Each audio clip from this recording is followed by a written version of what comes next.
Now, but then, I had a question for you.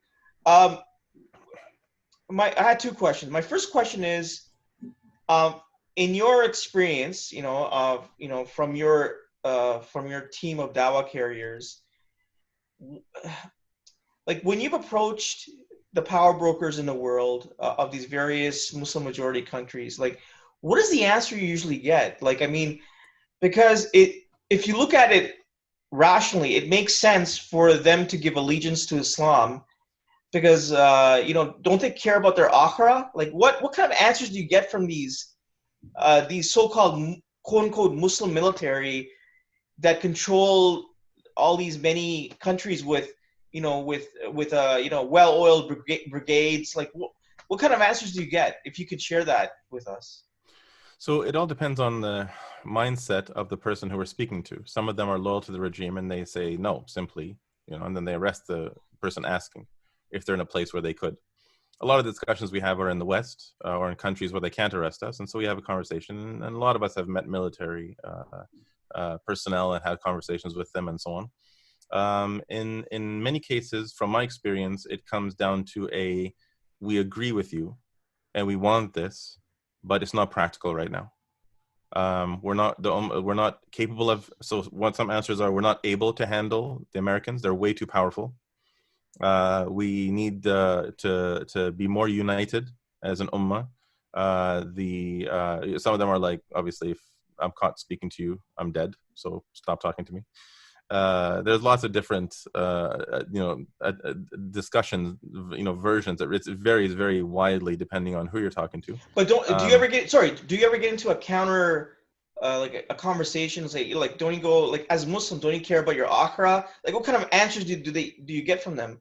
Like, oh, they do care. So those who do care, they wish they could do something. They feel like their hands are tied. Some of them will do something. Like, for example, Brigadier General Ali Khan, may Allah Azza wa Jalla reward him immensely for his efforts and his sincerity.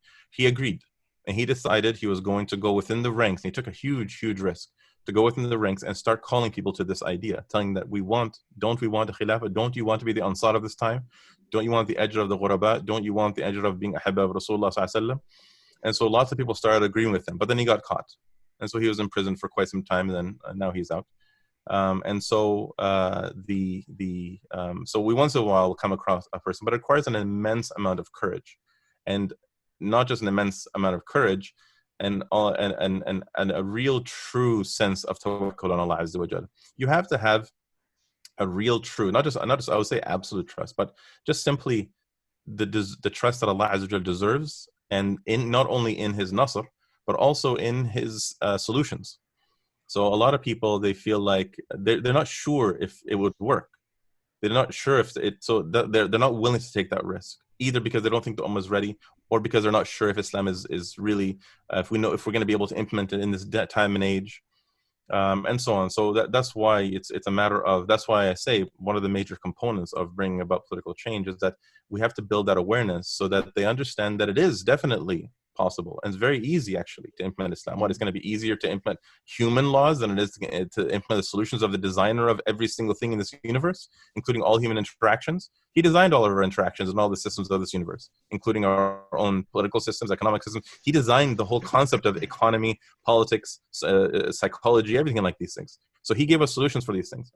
So once these ideas become very common, more common, then you'll find more confidence within the ranks of the military. But yeah, generally speaking, we find that a lot of resistance, I think the vast majority of the resistance, like I'm giving examples of when there's a good conversation, but most of the resistance is saying that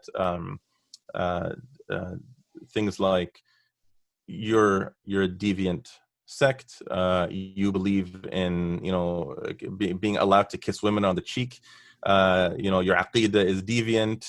So those are some discussions. Others are Pakistan is an Islamic government. You're going to harm us by causing fitna. Stop doing this because you're going to cause a fitna in society by making people speak out against the government. Don't speak out against the government.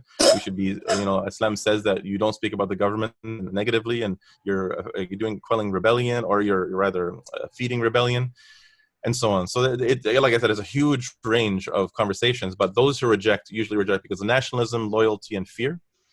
and then loyalty to the wrong governments, of course. Mhm. And then those who accept, they will either have the courage and the tawakkul and the iman to actually do something, or they will make excuses by saying, well, we're stuck and our hands are tied, there's not much that we can do. Yeah.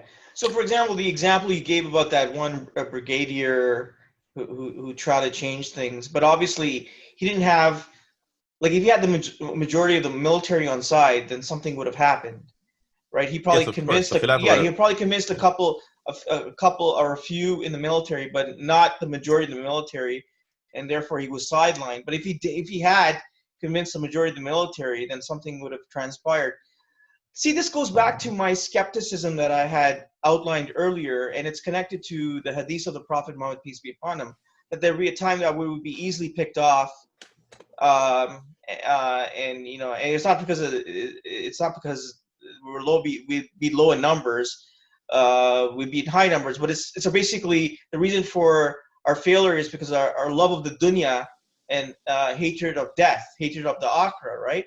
And what you just told me is that all these uh, answers you've gotten from the quote unquote power brokers are just excuses, right? Because if you look deep enough, it's just basically their love of the dunya, right? Well, And it's a little more than that.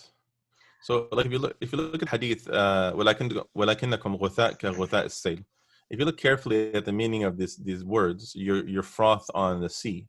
People say scum of the sea and the trash on the sea and so on, but it seems that the most accurate meaning of this in our modern time is that you are floating above the thing that actually controls the direction, right, of where you go.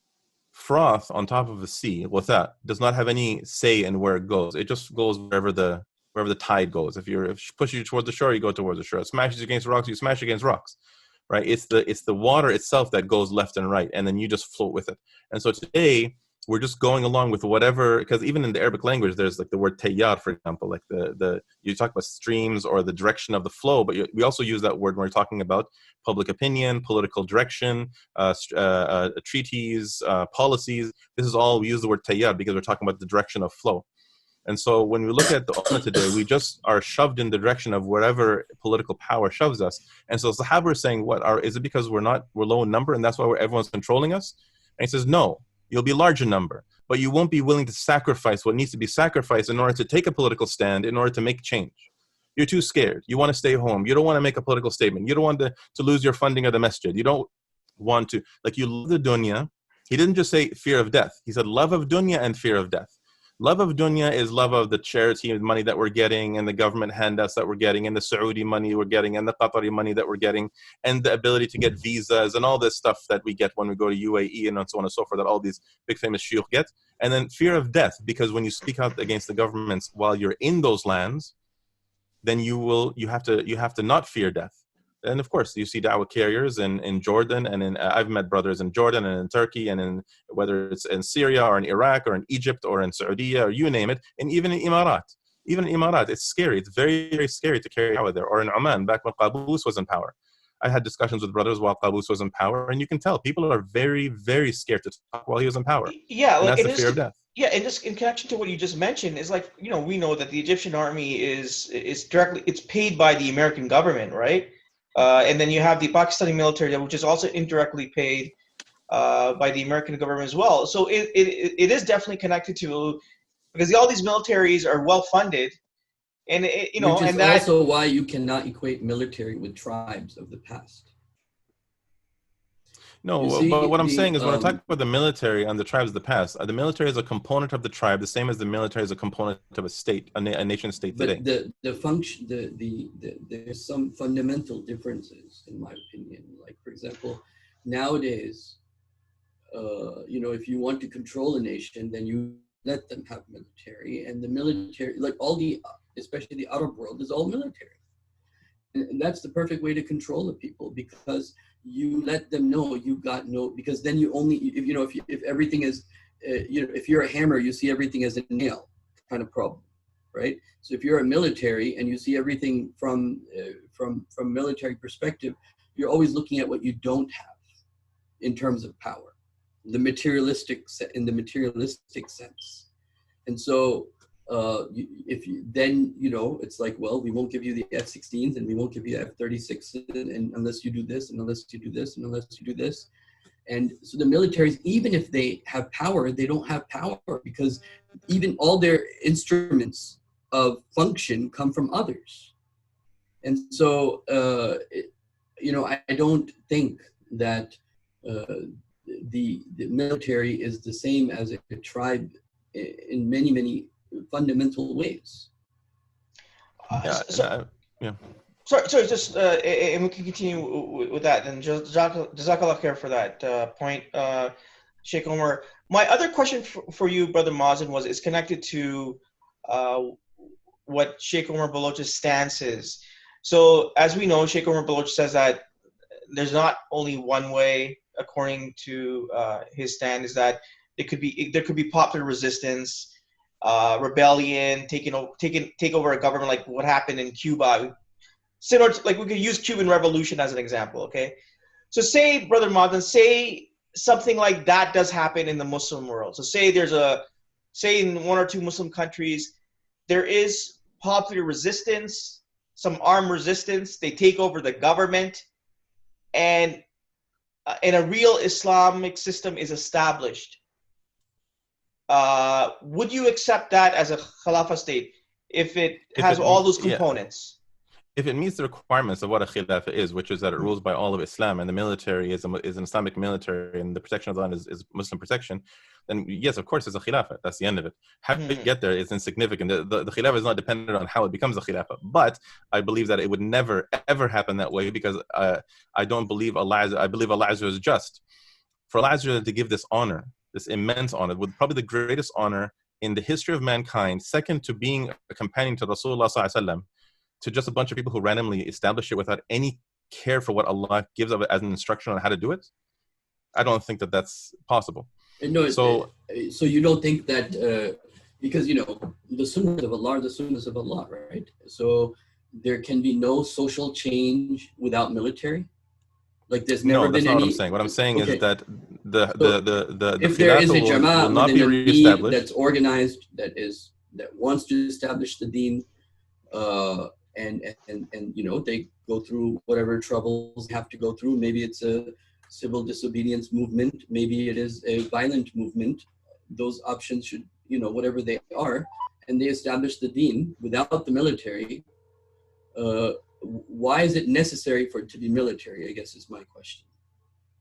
So I didn't say it has to be military. Rather, what I'm saying is that the method, if let me put it this way, if there is a method that Allah Azza wa Jalla commanded His Prophet to follow to establish a state, then that is the only way we are allowed to establish the state today. And I believe that is the only way Allah Azza wa Jalla, these are the only people who Allah Azza wa Jalla will give this honor to. Of course, not to speak on behalf of Allah Azza wa Jalla, but I believe that Allah Azza wa Jalla will give this honor of re-establishing the Khilafah to those who follow His method that He commanded His Prophet ﷺ, and those who apply it today.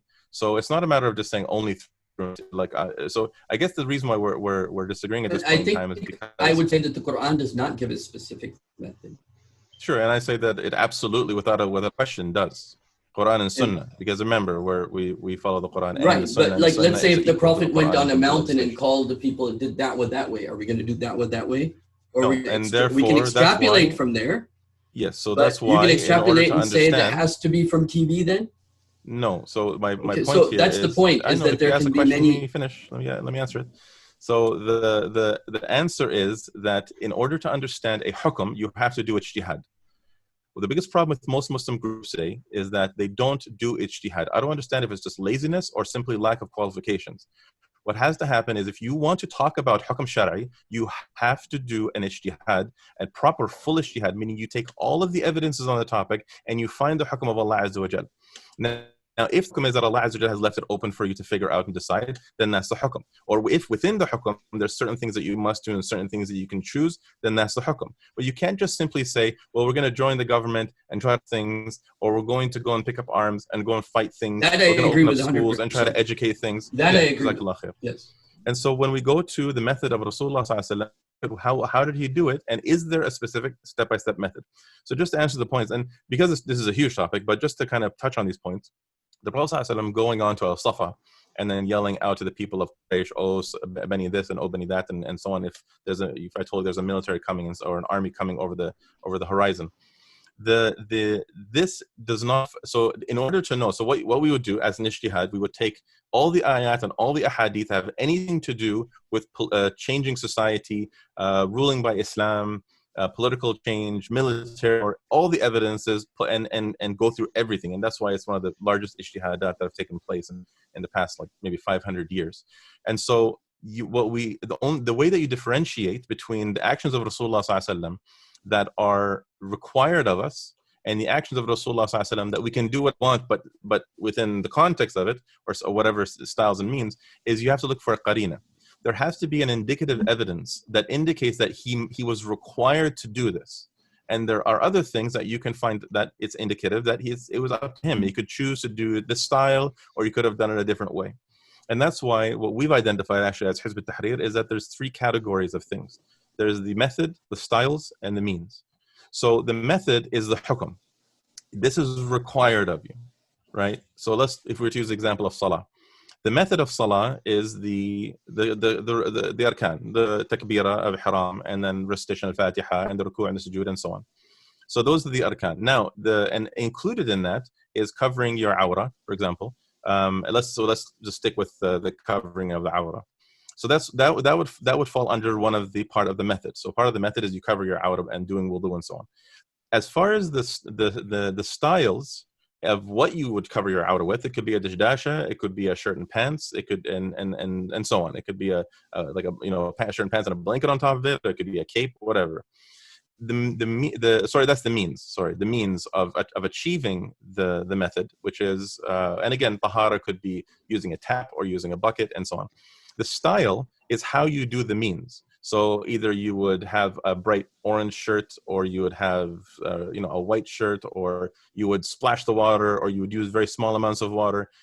So when it comes to the da'wah itself, the method is the three stages that we've identified. One is the private stage, just forming the group and culturing the da'wah carriers. Second one is the public stage, which is you go out with the group and you address people's way of life. You address political loyalties, and you seek nusra from the military, and you get a Muslim military to give you nusra so they can establish a state. Once you have these three things, you have a state. And then the third stage is taking power and immediately implementing all of Islam. And the reason why that's a stage is because you can take power and not immediately implement Islam. So one of the conditions is being able to take power and have the ability to implement all of Islam immediately with anything stopping you as in someone else's authority. Because if you can't implement all of Islam, that means you don't belong in power. So you have to have the ability to implement all of Islam, and nobody, basically being able to stop you. So, yeah. Sorry, I would like to give my version of the same, which is very nicely put by the brother. Sorry, interrupt, and I will. Sorry, just to finish that. Sorry, and I didn't. I forgot the link, which is styles and means. So when we talk about let's say we want to. So part of the method is calling the ummah to the solutions of Islam. Just as a simple example. So that's the method. So you have to call the ummah to the solutions of Islam as part of the method, because you can't just establish a khilafah on people who have no idea what Islam is and don't want it, like here in Canada, for example. So that's the method. The means could be through paper, leaflets, or through radio, or through video, and so on and so forth. And style could be using an education style, like, today we're going to talk about lesson XYZ, or you can give it in a grand, angry speech. The kuffar are attacking our lands and screaming and shouting. So the style is that. So when it comes to the means and styles are something that is mubah. We're allowed to choose leaflets. We're allowed to stand on stuff on Marwa. We're allowed to go and stand on, Everest, and we can do whatever we want in terms of how to implement the method. But we have to first identify what is part of the method from Allah Azza wa Jal. Those are required steps. Everything else we're allowed to choose based on whatever is a halal style or a halal means. Jazakallah khair. So Jazakallah khair for that, Brother Mazin. So I will, I guess briefly, Brother Omar, if you wanted to you can respond, and then we'll be ending it. It looks like we went over time today. Yeah. But yeah, just a last question once Sheikh Omar goes, and then just kind of closing remarks, right? I want to kind of put this into context of Muslims. living in the West as well. So Sheikh Umar, you can quickly go, and then Yeah, so I'll put my the last question way forward. we see it is that, okay, so there are like some parallels. You know, da'wah is one of them because it's a command in Quran. But the main thing about da'wah is that it has to be khilal al-Quran. You know, the main emphasis in Quran is that this book has to be the center of your call. Okay. Wajahid bihi jihadan kabira. Do jihad with this Quran. So this is the ideological foundation. So that's one thing. Then after you have, so this is one aspect of the 6 aspects. Second is you have to organize the people. The third is you have to give tarbiyah. Without tarbiyah, no jama'ah can be successful. As much as we are interested in mapping things out, okay, we'll do this, and we'll do this, we'll do this, you need to be 10 times more interested in the tarbiyah aspect.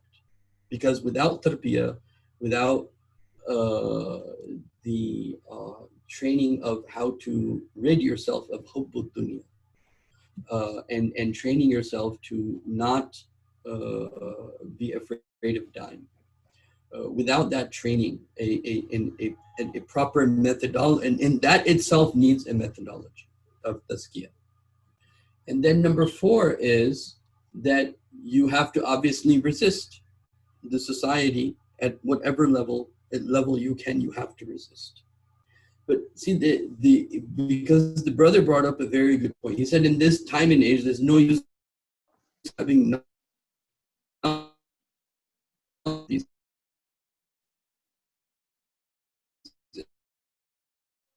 things unless you're making for some sort of ijtihad. It has to be done.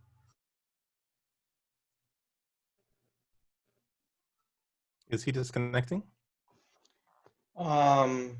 It looks like In the Quranic. yeah, it's not our end. Sheikh Omar, you're not. It's your internet connection. I don't know. What's something wrong with that, or It was a little bit choppy. Could you just Feel repeat choppy. the last 30, Okay. 40 seconds? yeah, last 40 seconds.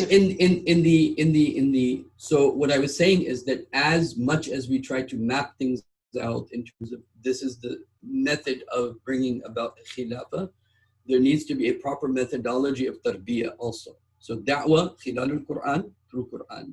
Organizing the people with the institution of bay'ah. Okay. Number 3, tarbiyah. Number 4, resistance, sabr. And over here, I want to mention, because we live in a nation state, this point the brother made that you have to do ijtihad, with the information you have. Otherwise, there's no use having the theoretical knowledge unless you're making some sort of ijtihad in the real time of the situation that you're in. So the situation with the nation states, as long as there's nation states, the civilians cannot rise up and challenge the government directly in most instances, at least 99.9%, because they have paramilitary, they have the arms that the civilians don't have.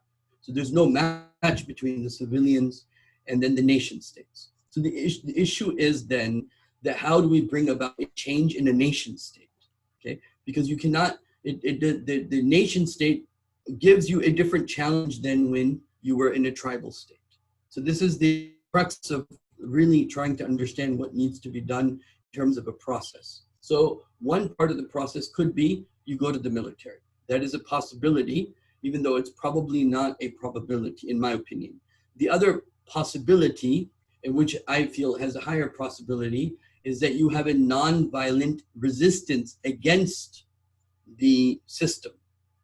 And so you can take Iran as an example. You can take other examples. Sometimes they're successful, sometimes not successful, but it's a method, okay? And then so there can be some different methods, because there are basically a few methods, right? Either you go violent and go with this, either you decide, no, our ijtihad is to do what the way the Prophet did it, sallallahu alaihi wasallam, do jihad, okay, that's fine. Or you say, okay, we go after the military or the power brokers, okay, that's fine, you can do that.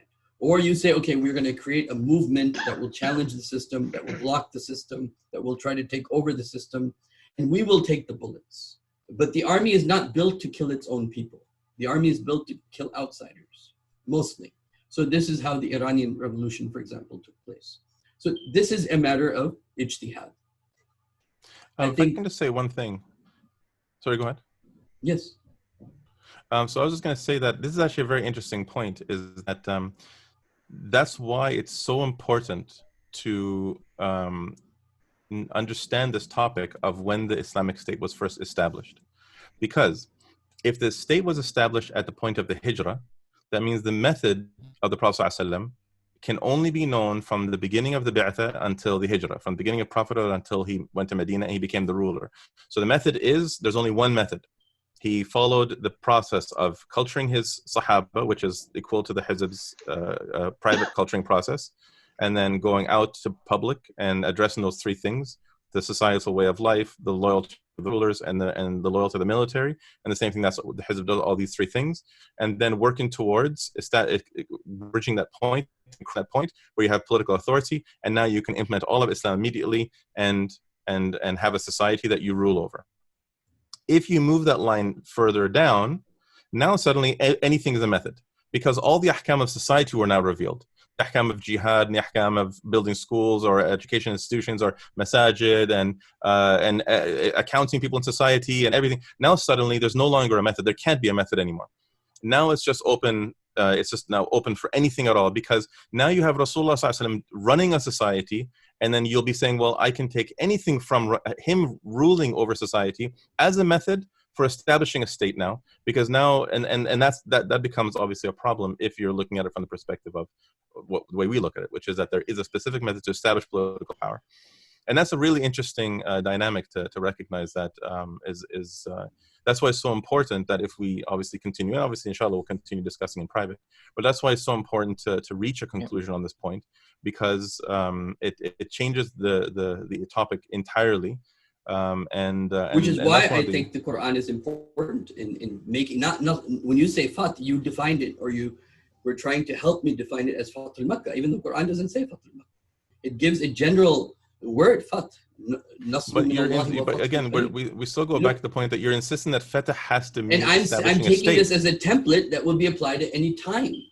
No, but you're taking the word Fatah, you're taking the word Fatah and insisting that Fatah has to mean establishing a state. And there's nothing in the Quran that says that. Then why obviously, wait. Obviously, this won't be resolved between you brothers, respectively, on this specific topic right now, at least. And inshallah, you can continue discussion privately among you both. So, Brother Ali, I believe you wanted to.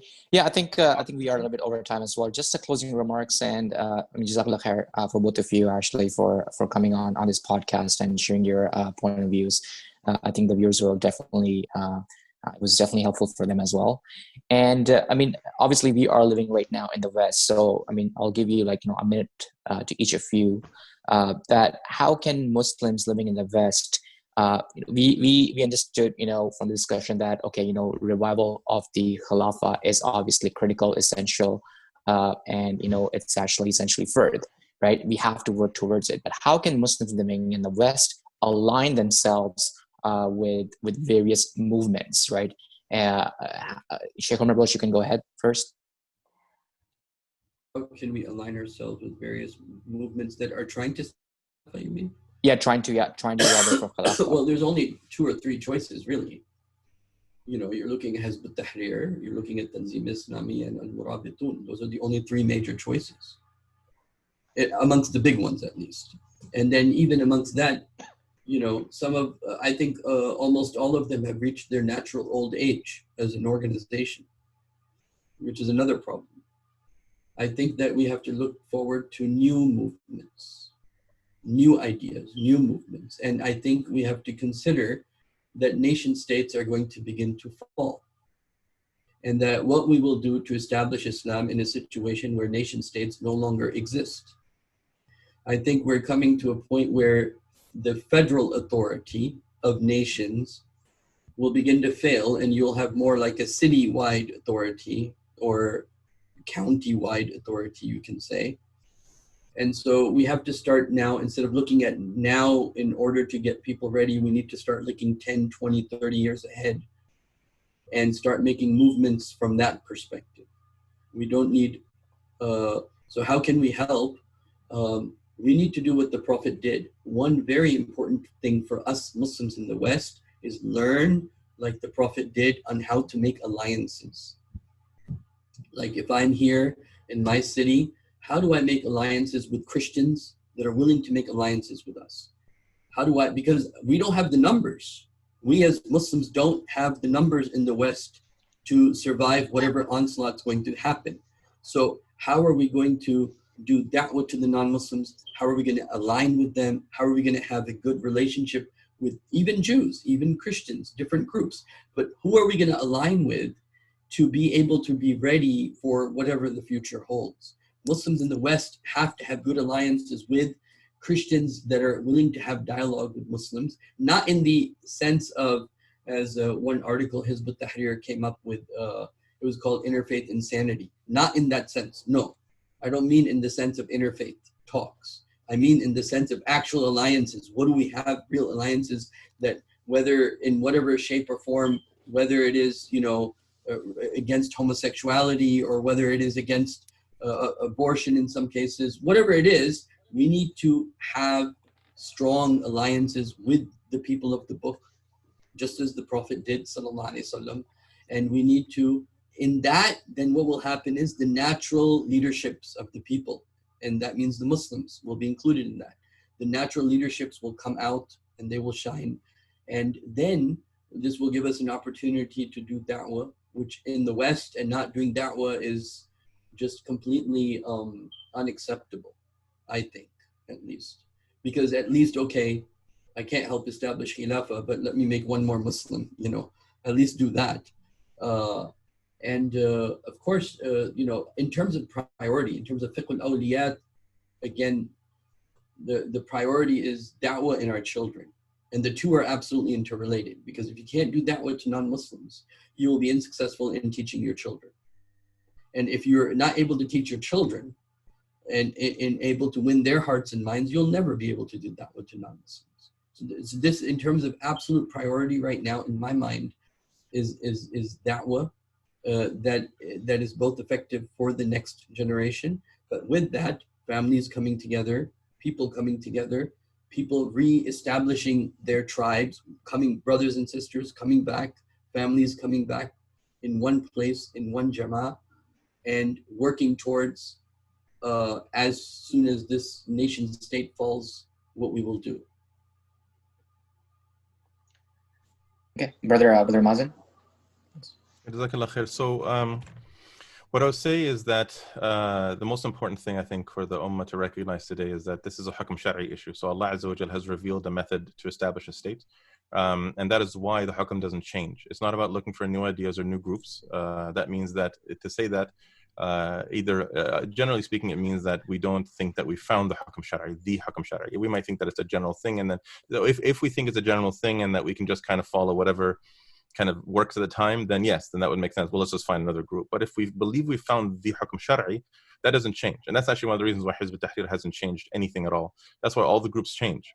Because they either haven't done an ijtihad, or their ijtihad is that it's open. You can follow that. That's why, like, you even find with Ikhwan Muslimin, for example, they will have a jihadi wing, and then an education wing, and then a political wing, and so on.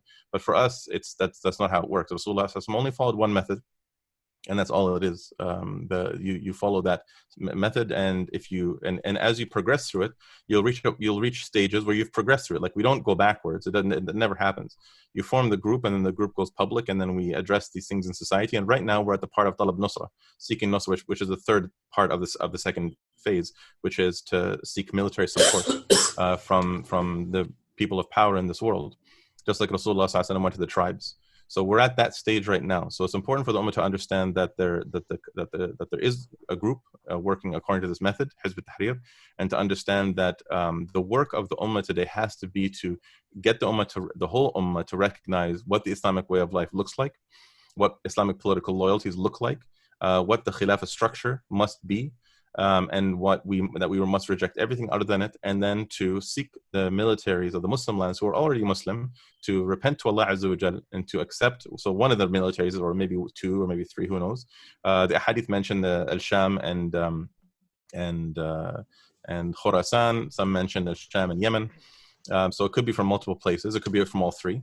But for the military of a particular land or a region to accept this, to give it nusra, to give it military support, and then for the state to be established. What Muslims can do all around the world until that happens, and by the way, I don't think that nation states are going to fall. Nation states will never fall until another state takes over. And the only reason why America is standing today is because there's no alternative. But America is way too powerful, in Britain and France and so on. I think things will stay until the Khilafah is reestablished. But Allah A'lam, that's obviously, it's just unseen. But for the Ummah to understand that what we can do in the West, for example, towards helping this work, is first and foremost recognize that this is a global effort. There's no such thing as just like Canadian Muslims or American Muslims or British Muslims. This doesn't exist. We reject this concept entirely. Rather, it's one single effort.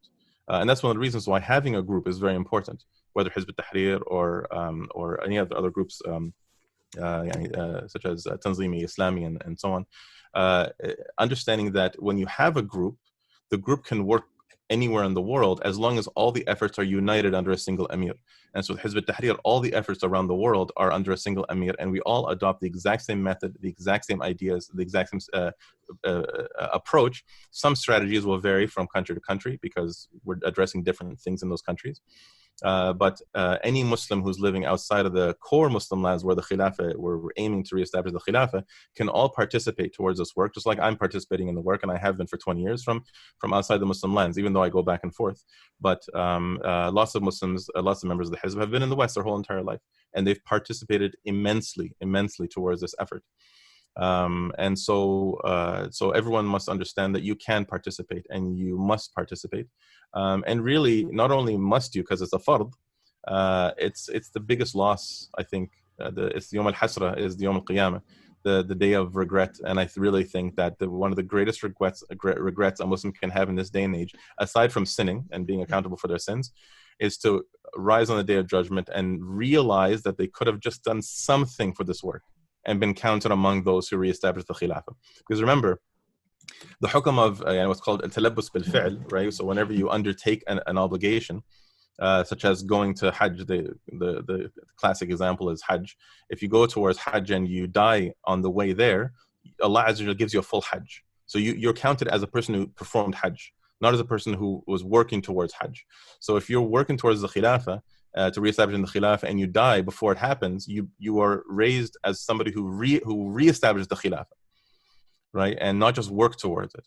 So to be raised on the Day of Judgment and you're not among them, even though you could have put in just a minimal effort and actually been a part of it, I think that would be the greatest regret anybody could possibly have in the history of mankind, aside from dying a non-Muslim or dying with too many sins.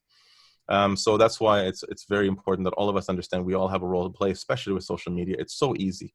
There's just, as not to keep on going, but there's just one really funny example. There's one brother, he's on my wall. I normally would remove this person or block him because they're just being so annoying, but he's anti-COVID measures. He's anti-mask. He thinks it's a conspiracy. First it was 5G, then it was Bill Gates wanting to put chips in our brains. That's a different topic. Yeah.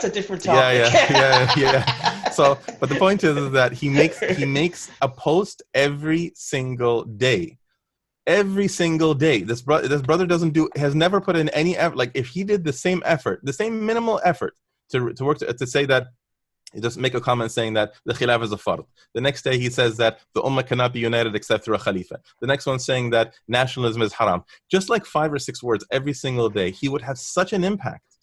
Even people, because again, people aren't even liking his posts, but even people will see his posts. They'll skim over his post. That's so valuable in this effort, because just even in the masjid, there was an old man, he was 80 years old, and he was like, well, what can I do? And it's so if this old man just said in the masjid, I support the call for the Khilafah. That's all he's got to say. I support these brothers who are working for the Khilafah. He doesn't know anything else about this call. He just says, I support the call for the Khilafah.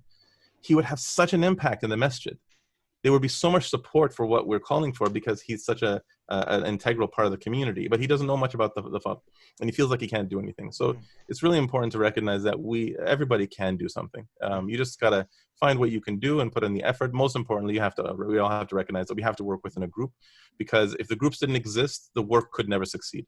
So realistically, the only way for you to actually be doing the hukum is for you to work within a group, practically and seriously and in an organized way towards achieving the objective.